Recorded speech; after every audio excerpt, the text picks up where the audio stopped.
All right, Panther fans, don't anybody give me any grief about the Dolphins hat, okay? Somehow all 5 of the Panther hats I own are upstairs. It's 28 degrees. I ain't going upstairs. I'm going to stay right here because I got the heater on. Now, I wake up this morning. It actually started yesterday, the Patrick Kane stuff. So, considering the fact that I know Bill watches the videos and trying to get trade ideas, I figured I'd put my 2 cents in. Now, in order to make the point properly, I'm going to tell you a quick story. Most of you know this story. 1995, 1996, Florida Panthers basically kind of came out of nowhere, grinded and gritted their way to the Stanley Cup Finals. Didn't have enough juice to finish it off. Lost. You guys know that story. Came back the next year with basically the same group of guys. Nobody really, basically the same group of guys. Okay? Started off like bat out of hell, had the best record in the NHL. Then, management decided to get stupid and send Stu Barnes and Jason Rowley to Pittsburgh for 6-foot-something Chris Wells, who couldn't skate, never amounted to anything. And as Billy Lindsay said on this channel, that move gutted the locker room. Now, fast forward to where we are now, 23, okay?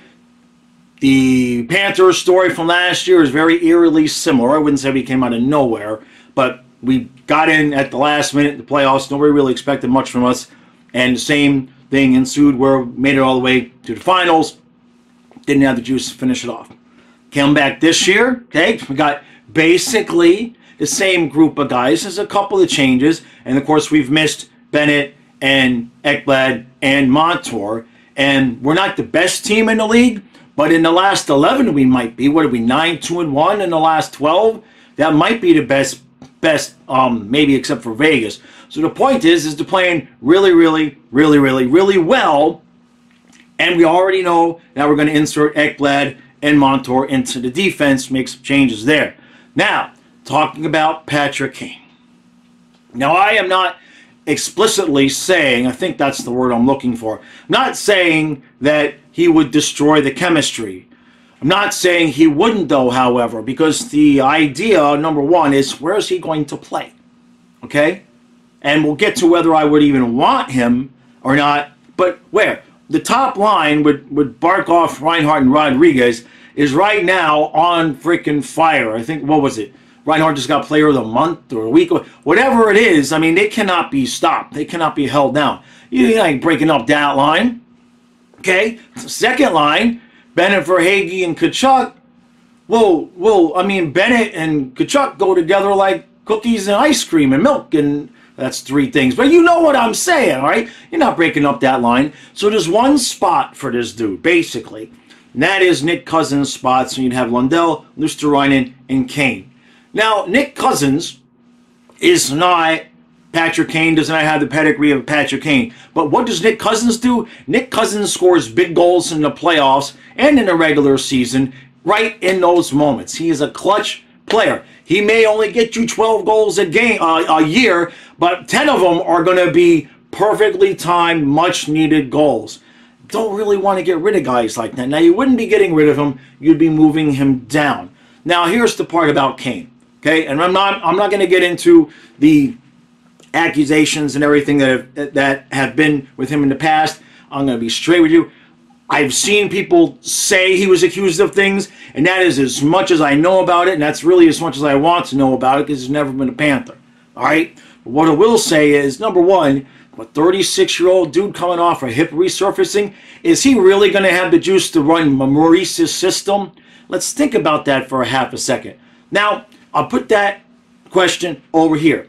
The other thing is, Bill, I know you watch him, okay? It's okay. It's all right. It's our little secret. But here's the thing. Bill Zito has been about 90% gold. About 90% of the moves he's made have been gold. Where does he get himself into trouble? When he's trying to do too much, okay? You don't need to swing for the fences to hit home runs. We got a good team. We got a good thing going on here right now. Okay? The mistakes he's made, Spencer Knight, a little bit too much money. Okay? Giving away Owen Tippett and a first for Claude Giroux. Don't even get me started on the other first for Sherratt. We understood and accept those things because he was swinging for the fences. How did it turn out? All right? And it didn't turn out so good, did it? No, okay? This, to me, is a move that a desperate team would make. We are not a desperate team. We have depth for miles, which, by the way, we would have to cut about 3/4 of those miles of the depth off if we were going to give Kane something like $1 million, okay? You're going to have to waive Balinskis, who might get waived anyway. He's waiver exempt, so I think that means we can send him down to the AHL. So, because we know we got moves that we have to make anyway. And that's the point.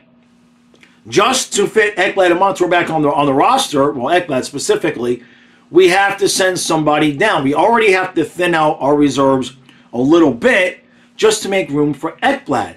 I don't understand, because what this is all coming from is Elliot Freeman on his podcast talking about how Zito has been very aggressive with trying to get Kane to come to Florida, and I don't understand why. Number one, is the dude gonna be able to forecheck, back check, forecheck?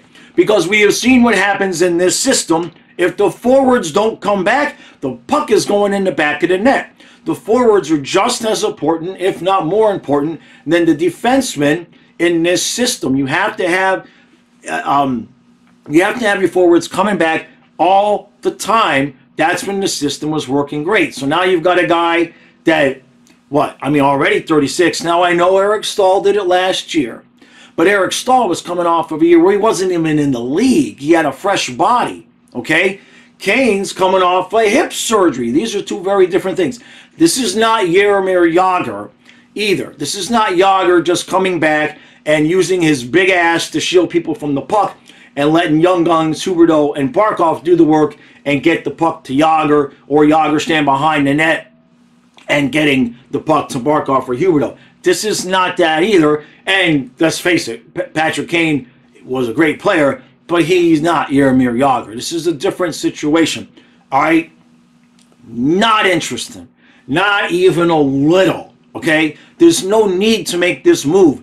Just like there was no need to trade Stu Barnes and Jason Willies. What did General Manager Murray say at that point? We need to get bigger if we're going to beat these teams. That's a quote. For those of you who do not understand that, we had just beaten the Flyers, the Bruins, and the Penguins, and we traded away Stu Barnes because the general manager said we needed to get bigger in order to beat teams like the Flyers, the Bruins, and the Penguins. One of the dumbest moves ever in hockey history, in my humble opinion.